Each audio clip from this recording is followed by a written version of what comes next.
once again, we welcome in the Ringers, Zach Lowe. He's still awake. There he is. Still awake, still going. Look great, Zach. You look great.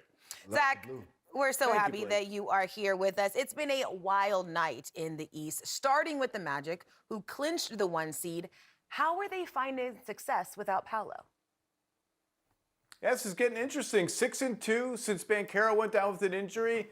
Court looks a little bit more open. The ball's popping a little bit more. Anthony Black leveling up. He had a monster game tonight. That was an awesome game, by the way, Orlando, Detroit. Jalen Suggs, never been better, doing a little bit more with the ball. I think we'd all agree the Magic's ceiling is much higher with Banchero. They need Banchero to hit that ceiling. But, you know, what does he have to change about his game, if anything, to fit into what the Magic are doing without him? Desmond Bane had another monster game tonight. He's leveled up without Banchero. And then the team they're playing, the Heat, they also are reintegrating an all-star level player. Tyler Herro is back into an offense that Eric Spoelstra, UD can talk about this, completely reinvented over the offseason. That fit has been super smooth so far. I can't wait to see these two teams play each other. I know Blake wants to hit Banchero. Like, what are you seeing the Magic do without Banchero? And then I want to hear you, D, just wax poetic about Spo and the Heat and how this Tyler Herro thing is going to work.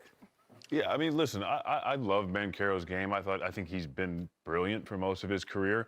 I do think this is an opportunity to sort of sit, watch games, and look and see what's happening on the floor in front of you, right? They've added Bane. Their offense is a little bit different this year. And it's an opportunity for him as a player and a leader of the team to say, hey, you know what? I may have to sacrifice this part of my game, or I may have to look at this a little bit more. And if you do that, when you come back, your teammates notice that. They appreciate you sacrificing a part of your game for the betterment of the team. So this is a huge moment, I think, for Banchero to see this, admit it, and move on and help the team be better from it, and his teammates to also notice that as well. I think this is about the evolution of Paolo, right? Yeah. He showed up in the playoffs. He came to play. He proved that he's plays under the spotlight. But I think when you watch the team play, you watch the way the league's going, you got to make quick decisions. You got to play on the move. You got to create space. You got to create opportunities for your teammates.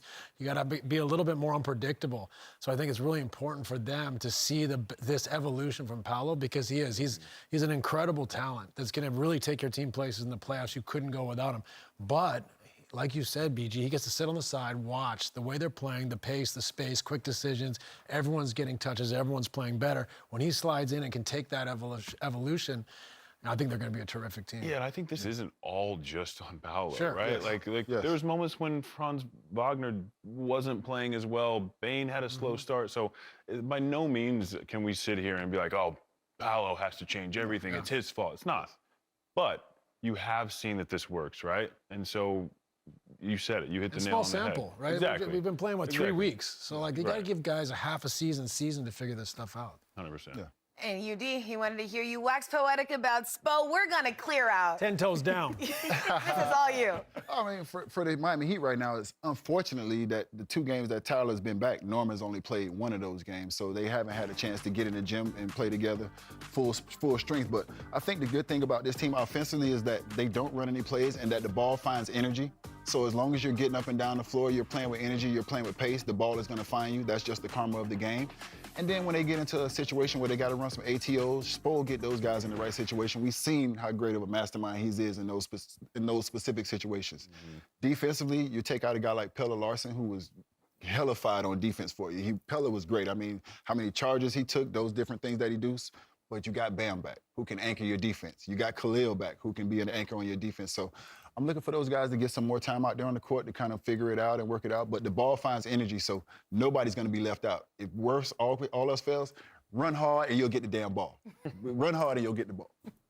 Zach, we got to chat our darlings in the East. The Raptors are rolling. Did you see this coming? I don't think anybody saw this coming at this level. And this game, Raptors-Knicks, we came into the season in the East. It was Knicks, Cavs, and everyone else. Well, look what happened. Atlanta beat the Cavs tonight, and the Knicks are going on the road to play Toronto in the Emirates Cup because Toronto's the higher seed. This might be the most open conference in the modern history of the NBA. There's 3.5 games separating 9th and 2nd right now.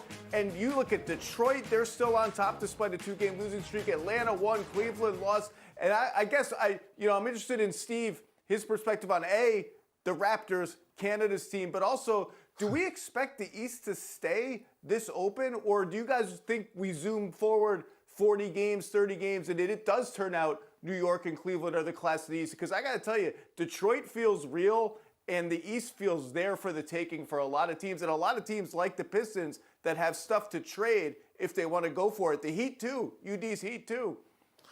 Yeah, I can't decide if this is what we're looking at for the rest of the year or not. There's a lot of kind of variables right now. There's a lot of fouls, pace is up, different things are happening around the league. Everyone seems to have injuries almost every night, so it's really hard to get a gauge. But the reality is, I'm not sure those three factors are going to change. So I think what we're seeing is probably starting to emerge as something that could last the rest of the season. Toronto's been a big surprise, the greatest Canadian basketball team on the planet. I think we look at their team and we say, kind of clunky starting lineup. There's guys that all kind of want the ball, need the ball. How are they going to fit together? Coaching staff's done a good job tinkering. Ball's moved a little more, gotten to different principles, different actions, trying to play fast. Defensively, they've been, I think, disruptive is one way to put it. And then you look at their bench, got productivity from their bench, which has been outstanding. So it's kind of fun to see the Raptors back in it with a team that everyone was kind of sleeping on. Here they are, giving Canada something to cheer about, and they're in the quarterfinals. Zach, don't go too far. We have another conference to discuss, so we'll be bringing you right back. Dirk is surprised you're awake. Yeah, you're looking good, Zach. I'm doing fine. I'm not that old. I'm not that old. South Beach hours. I'm Taylor Rooks with NBA on Prime. Thanks so much for watching. Don't forget to hit that subscribe button to see interviews with your favorite players, experience the most exciting moments from around the league, and see what the NBA on Prime crew is up to all season long. And remember, you can hang out with us live each week during the NBA season, only on Prime.